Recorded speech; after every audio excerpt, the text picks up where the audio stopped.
Hello everyone, welcome to the second part of our discussion on regular income tax exclusions from gross income.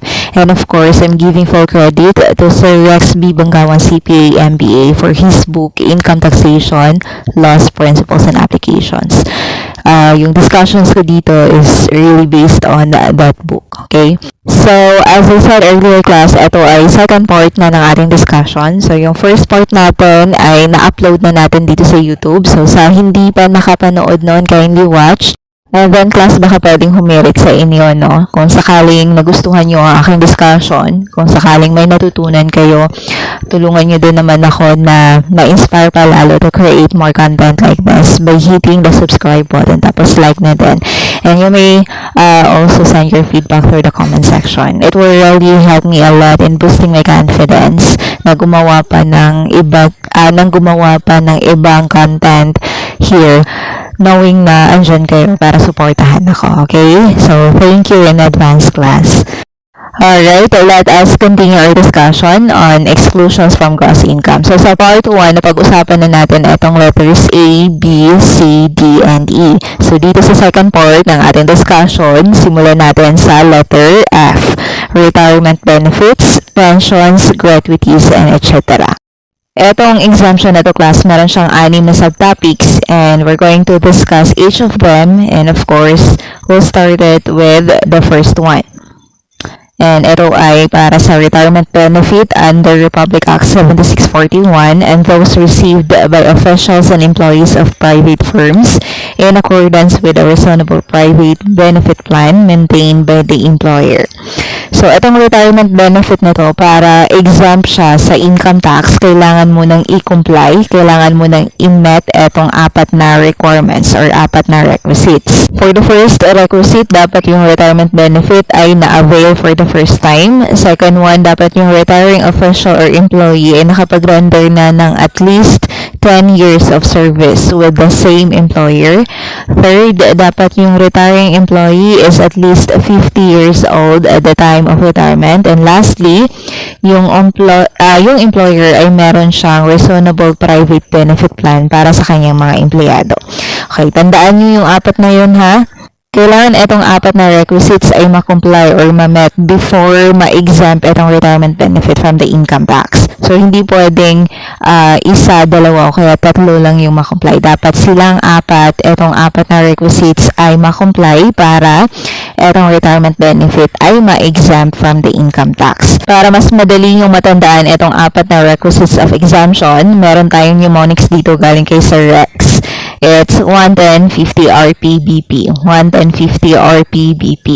1 stands for the first time availment of the retirement benefit exemption. 10 stands for the minimum 10 years of service na dapat na i-render ni retiring official or employee with the same employer. 50 stands for the minimum age of 50 years old of the retiring employee at the time of retirement. RPBP, that stands for the reasonable private benefit plan na dapat na i-maintain ni employer. By the way, class, for the second requisite of exemption, etong minimum 10 years of service with the same employer na requirement, it doesn't have to be consecutive. No, hindi kailangan na yung 10 years ay consecutive. Hindi kailangan na yung 10 years ay tuloy-tuloy na trabaho with the same employer. The 10 years referred here is cumulative, okay? For the fourth requisite of exemption, dapat si employer meron siyang reasonable private benefit plan. So, ano naman yung reasonable private benefit plan? So, a reasonable private benefit plan could actually be a pension, pwede ding gratuity, stock bonus, o kaya profit sharing plan na in-arrange na employer for the benefit of his officials or employees. Tapos, yung contributions for that benefit plan are made by the employer. Pwede ding parehong si employer at si employee or officials ang mag-contribute for that benefit plan. And then take note, class, na etong funds na nakalaan for the benefit plan, hindi siya pwedeng galawin for other purpose. It will always remain appropriated for the benefit of the employees or officials para sa kanilang retirement. So, by the time na mag-retire si employee o kaya si official, dapat ay maibigay sa kanya yung kanyang retirement benefit, which includes the principal fund contributed for the retirement benefit plan plus the income if merong income related to that fund. And then take note further class na para ma-exempt ang retirement benefit plan from the income taxation, dapat ito ay trusted. Ibig sabihin, hindi siya under the control of the employer nor the employee. Okay, now subukan nating i-apply yung natutunan natin dito sa mga susunod na illustrations. We have the first illustration. Angel was employed in 1990 when she was 25 years old. In 2010, she availed of the early retirement program of her employer. Ang tanong dito is kung ang retirement benefit ba na matatanggap ni Angel from her employer is going to be exempt from the income tax. So, ilabas muna natin ano-ano ba yung requisites or requirements for the retirement benefit to be exempt from the income tax. So, apat yun. Ano nga yung mnemonics? 1, 10, 50 RPBP. So, isa-isahin natin if na-met ba ni Angel itong mga requisites na to. For the first requisite, dapat ito ay first-time availment of the retirement benefit exemption. So, first-time availment ba to ni Angel? Now, based on the information provided in the illustration, walang duda, this is the first-time availment of Angel. Okay? So, the first requisite is met. For the second requisite, dapat si retiring official or employee nakapag-render na ng at least 10 years of service with the same employer. So, alamin natin kung ilang taon na ba na nagtrabaho si Angel with her employer. So, she was hired in 1990, tapos nag-early retirement siya in 2010. So, 2010 minus 1990, that means meron siyang 20 years of service. And then yung requirement, the minimum is only 10 years. Obviously, etong second requisite is na-met ni Angel. For the third requisite, dapat sa retiring employee is at least 50 years old at the time of the retirement. So, ilang taon ba si Angel at the time of her retirement in 2010? She started working with her employer when she was 25 years old. Tapos meron pa siyang 20 years in service from 1990 until the year of her retirement, which is 2010. So, 25 years old plus 20 years of service. So, si Angel ay 45 years old pa at the time of her retirement. So, hindi na-comply ni Angel yung third requisite. And take note class na para ma-exempt yung retirement benefit from the tax, dapat ma-comply etong lahat na requisites of exemption. Dapat ma-comply etong apat na requisites. And dahil nga hindi niya na-comply etong apat, so ibig sabihin, yung retirement benefit niya is going to be taxable. So it will be included in the gross income as compensation income. Now let's have another illustration. Actually, same lang yung illustration except that we have this additional assumption. So, assume that Angel joined another employer and worked therein for 7 more years, after which she retired from her employment. Now, the question here is kung ang retirement benefit ba na matatanggap niya from her second employer, is it going to be exempt from the income tax? So, that's what we're going to find out. So, kanina sa kanyang first employment, yung problema kaya hindi na exempt yung kanyang retirement benefit is yung minimum age requirement at the time of retirement. Kasi that time, nung nag-retire siya sa kanyang first employment, she was still 45 years old. Tapos yung requirement, at least 50 years old at the time of retirement. So, ngayon, tingnan natin if ilang taon na ba or ilang taon na siya in her second retirement. Angel was 45 years old by the time na nag-retire siya sa kanyang first employment, and then right after that, nagtrabaho siya sa ibang employer and she was able to render 7 years of service bago siya nag-retire. So, 45 years old plus 7 years of service sa kanyang second employment. So, she was 52 years old at the time of her retirement. So, basically, at this point, ay na-comply ni Angel yung minimum age requirement of 50 years old at the time of retirement. Pero ang tanong, at this point ba ay exempt na yung retirement benefit ni Angel from the tax? hindi pa natin masabi because we still have to check on the other requisites. Again, what are the requisites? It's 110, 50 RPBP. 1, first time availment of retirement benefit exemption. So, first time ba ni Angel? Technically, it's her first time. Kasi yung first retirement benefit niya sa kanyang first employment, hindi yun na-exempt kasi hindi niya na-met yung 4 na requisites. So, this is going to be her first time sakali. For the second requisite, it's 110, 50 RPBP. So, we're done with 1. Dito na tayo sa 10. What does it mean? Dapat sa retiring official or employee was able to provide at least 10 years of service with the same employer. Na-comply ba ito ni Angel? Ilang years ba yung na-render ni Angel sa kanyang second employer? 7 years lang. So, hindi nga na-comply yung 10 years minimum requirement. So, that means yung retirement benefit niya sa kanyang second employment is still taxable. So, it's going to be included as part of the gross income as compensation income and it will be subject to the regular income tax. Third illustration, assume that Angel was 30 years old when she joined her first employer and worked therein for 20 years, after which she retired at 50. She immediately joined another employer and retired after 10 years of service when she was 60 years old. Now, the question here is kung ang retirement benefit ni Angel from her first and second employment, exempt ba yun from the tax? So, that's what we're going to find out. Alright, simulan natin ang ating analysis with the first retirement benefit na natanggap ni Angel from her first employment. So, we have here the requisites of exemption. Ano nga yun, mnemonics? It's 11050 RPBP. For the last requisite of exemption, etong RPBP, which means si employer dapat meron siyang reasonable private benefit plan. This is already considered as complied kasi both employers ni Angel meron silang inilaan na retirement benefit plan para sa kanilang mga employees. Okay, balik muna tayo sa first requisite of exemption. So, dapat it's the first time availment of the retirement benefit exemption. Okay, paalala ko lang class ha, yung pinag-uusapan natin right now is yung unang employment ni Angel. So, since ang pinag-uusapan nga natin is yung kanyang first employment, so it is already given na yung retirement benefit na natanggap ni Angel galing sa kanyang first employer, that is considered as a first time availment of the retirement benefit exemption. So, the requisite number 1 here is complied.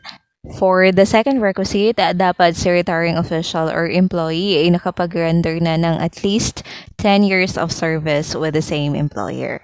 Okay. Ang tanong, ilang taon ba si Angel na nagtrabaho sa kanyang first employer? So, sabi dito, 20 years. Again, the minimum number of years of service with the same employer is only 10 years. Pero dito si Angel, 20 years yung na-render niya na service.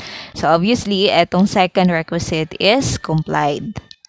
Now, for the third requisite, dapat si retiring employee is at least 50 years old at the time of the retirement. So, ilang taon ba si Angel nung nag-retire siya sa kanyang first employer? So, sabi dito, she was 50 years old. So, the third requisite of exemption is also complied. So, as you can see guys, lahat ng requisites of exemption ay na-comply ni Angel. So, this means na yung retirement benefit na natanggap ni Angel galing sa kanyang first employer ay exempt from the tax. Now, for the second employment of Angel, we will find out if yung retirement benefit na natanggap niya galing sa kanyang second employment is exempt pa rin ba yun sa income tax. Okay. So, let's check whether the requisites are met. So, of course, si employer meron siyang reasonable private benefit plan. And how old was Angel nung nag-retire siya sa kanyang second employment? She was 60 years old. So, na-met niya yung minimum age requirement at the time of retirement, which is 50 years old. How about the minimum length of service, which is 10 years? O, na-met din niya kasi she was able to render 10 years of service sa kanyang second employer.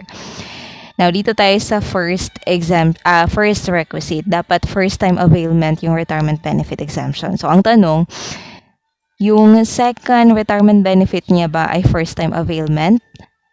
Hindi na, 'di ba? Kasi meron na siyang first time availment, which is yung first retirement benefit na natanggap niya sa kanyang first employer. So, in this case class, hindi na-comply lahat ng requisites of exemption. So, therefore, yung retirement benefit na natanggap ni Angel galing sa kanyang second employer is going to be taxable since yung retirement benefit can only be availed once in a lifetime. Now, moving on to the next kind of benefit. So, we are in number 2. This is all about separation or termination. The amount of separation pay or termination pay is going to be exempt from the tax provided that the following requisites or requirements are met or complied. Number 1, the separation or termination must be due to job-threatening sickness, death, or other physical disability. Or, number 2, the same must be due to any cause beyond the control of the employee or official, such as redundancy, retrenchment, closure of employer business, employee layoff, downsizing of employer's business, and sickness or death of the employee. The phrase beyond the control of the employer or official means that hindi voluntary decision on the part of the employee or official na iwanan yung kanilang trabaho. Okay? And I want you to take note, class, na dito sa separation or termination, hindi kailangan na makomply etong dalawang requisites of exemption. So, the compliance of any one of these requisites is already enough para yung separation pay or termination pay is ma-exempt from the income tax. Also, take note, class, na yung exemption ng termination or separation benefits from the income tax, hindi covered doon or hindi kasali doon sa exemption ang back wages or illegal deductions repaid by the employer upon termination, and yung terminal leave pay or commutation of accumulated and used leave credits. And then, para ma-avail yung tax exemption, kailangan na mag-request ng ruling or certificate of tax exemption from the BIR, si employee or kaya yung kanyang mga heirs. Tapos, yung CTE ay kailangang i-file yun kasama yung ibang importanteng documents dun sa RDO kung saan nakarehistro si employer. Alright, this time, subukan nating i-apply yung natutunan natin regarding separation or termination sa mga susunod na illustration. Okay, illustration number 1. Yvonne is an employee of Goldfish Company which closed its business during the year. Yvonne's last paycheck shows the following details. Unpaid salary in the last 2 months, 30,000 pesos. Current month salary, 15,000 pesos. Separation pay, 100,000 pesos. So, the total pay is 145,000 pesos. So, etong unpaid salary in the last 2 months amounting to 30,000 pesos as well as the current month salary of 15,000 pesos. Etong dalawang to, they are both taxable. So, these two should be included as part of the gross income as compensation income, and this will be subject to the regular income tax. However, etong separation pay na 100,000 pesos, we still have to determine kung ito ba ay taxable or hindi.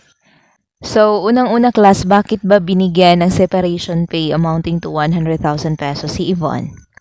That was because yung Goldfish Company na pinagtrabahuan niya was about to close its business. So, merong closure of business dito. Ang tanong, ito ba ay within the control ni Yvonne? Of course, hindi. So, this is beyond the control of Yvonne. Now, tingnan natin yung requisite of exemption as to separation pay or termination pay. Dito tayo sa number 2. Ito yung beyond the control of the employee or official. So, tingnan natin kung meron bang closure of business. Meron. Letter C, closure of employer's business. So, this already is an enough ground in order to exempt the separation pay amounting to 100,000 pesos from the income tax. So, in other words, the separation pay of 100,000 pesos given to Yvonne is an exclusion from gross income and therefore it is not taxable. Second illustration. Henson's employer was downsizing its business operations. Henson was identified among others to be laid off. To avoid implications of inefficiencies on his part, Henson filed a resignation letter to the company and received a separation pay of 120,000 pesos. So the question is, etong separation pay na 120,000 pesos, is this exempt from the income tax? So that's what we're going to find out. At this point, I'm going to show you again the list of the requisite of exemption for the separation pay or termination pay. So for the first requisite, yung separation or termination daw must be due to job-threatening sickness, death, or other physical disability. May sakit ba si Henson? Wala. Namatay ba siya? Hindi. Meron ba siyang physical disability? Wala. Okay, move tayo sa second requisite. Sabi sa second requisite, dapat daw yung separation or termination must be due to any cause beyond the control of the employee or official. So, yung separation ba ni Henson from the company, in this case, was that beyond his control? Yes or no? Take note class na si Henson ay nag-file ng resignation letter. And that filing of resignation letter is actually within the control of Henson. So therefore, yung 120,000 pesos na separation pay in this case is subject to regular income tax. So it will be reported as part of the gross income as compensation income. Now let us move to another kind of benefit. So we are now in number 3, and this is all about social security benefits, retirement gratuities, and other similar benefits from foreign government agencies and other institutions, private or public, received by resident or non-resident citizens or aliens who came to settle permanently in the Philippines. For example, John was an OFW employed by Microsoft Corporation in the USVA. John retired and returned to permanently settle in the Philippines. He is paid a $2,000 monthly pension from Microsoft's pension fund and another $800 monthly benefit from the US Social Security benefit. In this case, class, yung $2,000 monthly pension galing sa Microsoft Pension Fund at yung $800 monthly benefit from the Social Security benefit, these two are both exempt from the income tax. It's because etong dalawang benefit na to, this was earned by John when he was still working abroad, when he was still working in the USA. And that time, yung classification niya is a non-resident citizen. And take note class na meron tayong situs rule wherein yung income ng isang non-resident citizen na na-earn niya outside the Philippines or na-earn niya abroad, that income is not going to be taxable here in the Philippines. And this is true kahit sabihin natin na si taxpayer later on umuwi sa Philippines for good. So from being a non-resident citizen, yung classification niya is now a resident citizen kasi doon na siya nakatira sa Philippines.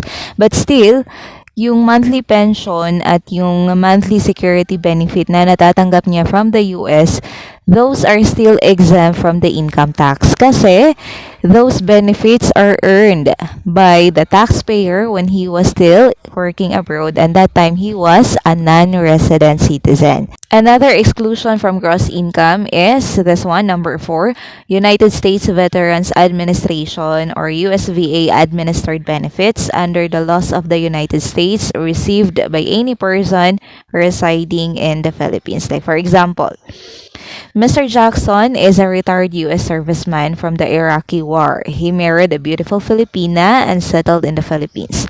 He is receiving a $1,000 monthly benefit from the USVA. The $1,000 monthly benefit from the USVA here is an exclusion from the gross income. Ibig sabihin, this $1,000 monthly benefit from the USVA is not taxable. By the way, class, etong rule na to also applies to USVA benefits para sa mga beneficiaries of the Filipino veterans who fought under the American flag in the World War II. Another exclusion from the gross income are the SSS benefits under RA 8282, GSIS benefits under RA 8291, including retirement gratuity received by government officials and employees. So take note ha, yung SSS benefits under RA 8282 and GSIS benefits under RA 8291, these benefits are not taxable. Now, let's proceed to another exclusion from gross income. So, we're now in letter G, miscellaneous items. And it has 7 subtopics. So, we'll start discussing the number 1, income in the Philippines of foreign government or foreign government-owned and controlled corporations. So, the income derived on investments in the Philippines in loans, stocks, bonds, or other domestic securities or from interest on deposits in banks in the Philippines by the foreign government, financing institutions owned, controlled, or enjoying refinancing from foreign government, and international or regional financial institutions established by foreign governments are exempt from the income tax under the doctrine of International Committee. Number 2, the income derived by the government and its political subdivisions from any public utility or exercise of essential government function is exempt from the income tax because they are providing public service function. However, if they are engaged into income producing activities which is already proprietary or commercial in nature, that's the time na yung income is going to be subject to tax. However, for government and controlled corporations, since yung operations nila ay commercial or proprietary in nature, so therefore, they will be taxed just like the regular corporations. Now, moving on to number 3, prizes and awards made primarily in recognition of religious, charitable, scientific, educational, artistic, literary, or civic achievements are exempt from the income tax, but only if the recipient was selected without any action on his part to enter the contest or proceeding, and the recipient is not required to render substantial future services as a condition to receiving the prize or award. Again, yung prizes and awards are exempt from the income tax provided na yung recipient ay hindi voluntary na nag-join sa contest. Tapos, hindi siya bound to do something in the future in exchange or in return for the prize or award received by him or her. Needless to say, kapag si recipient ng prize or award ay nag-exert ng effort para sumali dun sa contest, tapos he or she is bound to do something in the future in exchange or in return of the prizes and award na natanggap niya. So that will be interpreted as an exchange, and therefore that prize or award is going to be taxable. Here are some examples of awards that are exempt from the income tax. We have Nobel Prize Award, Gawad ng Sining Award, CNN Hero of the Year, and Most Outstanding Citizen. Let's proceed to number 5. Contributions for GSIS, SSS, PhilHealth, Pag-ibig, and union dues of individuals are also exempt from the income tax. So this actually pertain to the share of the employee in the premium contributions to GSIS, SSS, PhilHealth, Pag-ibig, and union dues.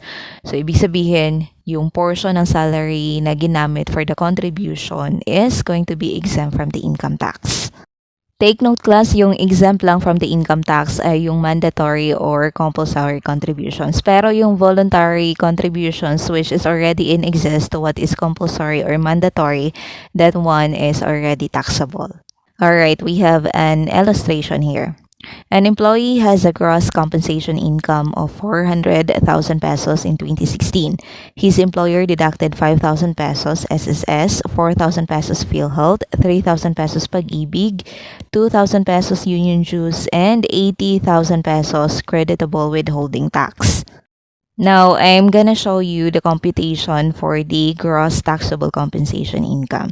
So we have here the gross compensation income of 400,000 pesos. And then take note, the contributions to SSS, PhilHealth, Pag-ibig, or HDMF, and union dues are deducted from the gross compensation income. So instead na yung taxable compensation income is 400,000 pesos, It's now down to 386,000 pesos kasi yung total contributions amounting to 14,000 pesos that is exempt from the income tax. The creditable withholding tax amounting to 80,000 pesos. Hindi yan exclusion from the gross income, but it's going to be deducted from the income tax due of the taxpayer.